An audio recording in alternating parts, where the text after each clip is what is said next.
Queridos irmãos, é mais uma vez uma alegria e uma gratidão imensa podermos estar aqui para juntos fazermos uma reflexão sobre um tema da nossa doutrina espírita.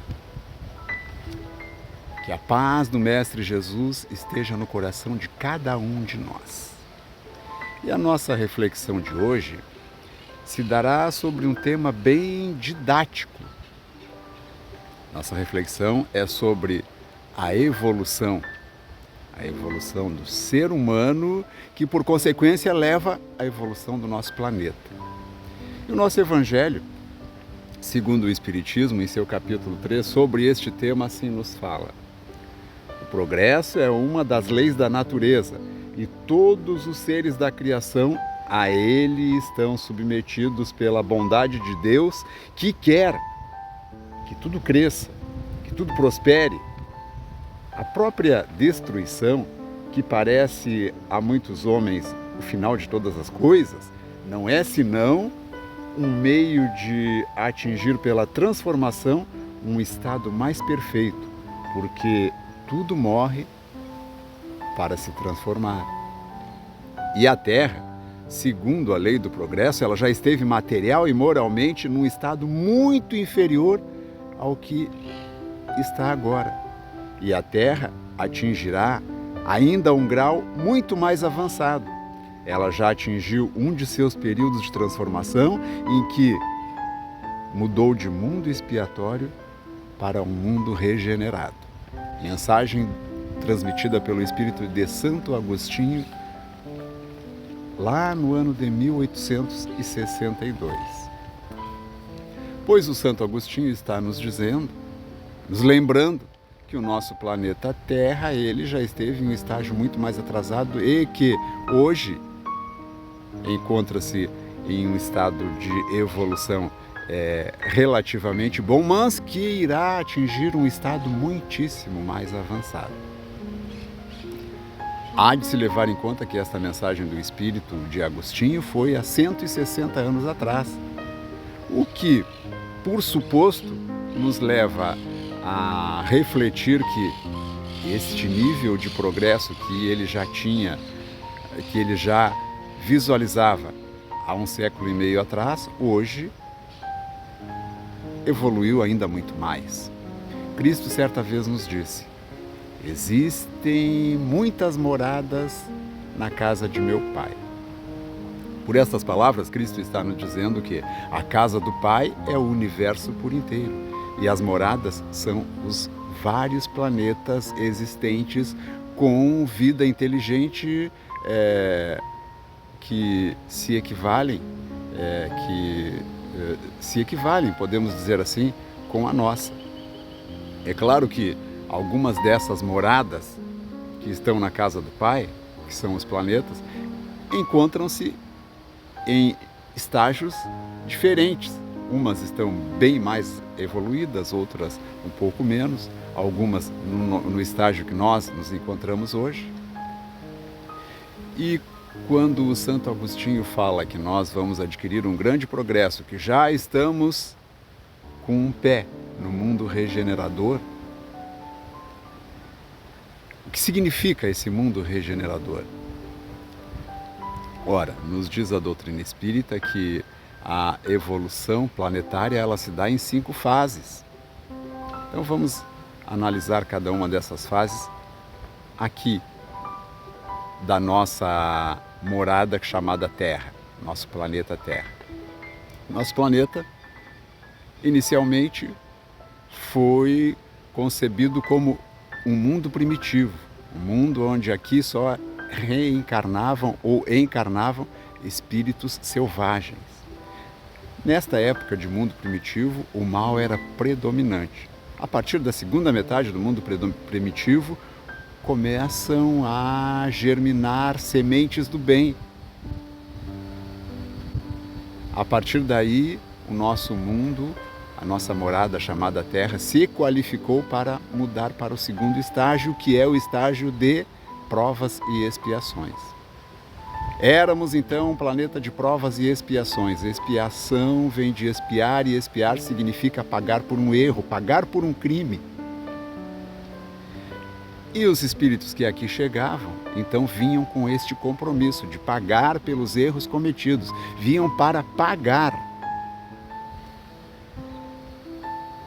O mal ainda era predominante, mas as forças do bem já vinham crescendo neste segundo estágio. Até que, mais uma vez, lá a partir da segunda metade, o bem começa a tomar força. O bem passa a tomar força, e os espíritos que então para aqui vinham não era apenas para pagar crimes, era para se submeterem a provas, para se melhorarem. Já haviam passado a parte de pagar os crimes, agora estavam já em outro estágio. Nessa condição, o mundo de provas e expiações foi evoluindo a tal ponto que o mal se equiparou ao bem. As duas forças, então, andavam misturadas aqui no nosso planeta. Mas, ao final deste ciclo, ao final desta faixa de provas e expiações, houveram fatos que fizeram com que o bem se elevasse, fatos marcantes. Aqui no Brasil, pátria do Evangelho, teve um fato que foi marcante e exemplo para o mundo na prática e na evolução do bem, que foi o final do período da escravatura, a abolição, aquela página terrível da nossa história. E isso foi exemplo de bondade para o mundo, um exemplo de que as forças do bem estavam se elevando. Em seguida veio ao nosso planeta a chegada da terceira revelação. Chega ao mundo a doutrina dos espíritos, que veio para nos trazer ferramentas para que nós nos habilitasse mais à prática do bem. Com estes eventos, as forças do bem, a partir daí, começaram a superar as forças do mal em grande escala, ao que nos leva para o final desta faixa de provas e expiações, que agora no final já eram só de provas. Chegamos ao final que nos coloca em não mais um mundo de provas, mas em um mundo de transição. Aquela transição que nos prepara para colocar o pé no mundo regenerador, como falou o Espírito Agostinho lá. O mundo regenerador está se abrindo à nossa frente. Depois, a terceira faixa, o terceiro estágio, acima do mundo regenerador, é o mundo dos felizes. Neste mundo, então, ali o bem será maioria esmagadora, mas o mal ainda estará presente. Porque o mundo de regeneração, como diz o nome, é para regenerar. Neste mundo de regeneração, espíritos que ainda contenham o mal dentro de si, mas que estejam arrependidos, que estejam com vontade de melhorar, a eles será permitida a reencarnação no mundo dos felizes. Mas aqueles espíritos endurecidos que não quiserem se readequar, estes, quando daqui da Terra partirem para cá, não voltarão mais. Vão reencarnar em mundos primitivos, em outras moradas da casa do Pai. O mundo dos felizes é aquele mundo que nos foi mostrado ludicamente na psicografia de Chico Xavier, no nosso lar. É aquele mundo onde a comunicação é telepática, onde o deslocamento não necessita de veículos.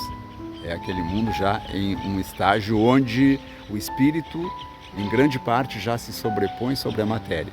E o quinto estágio, então, é o estágio do mundo celestial, onde lá somente existem espíritos puros e o mal ali já não mais existe.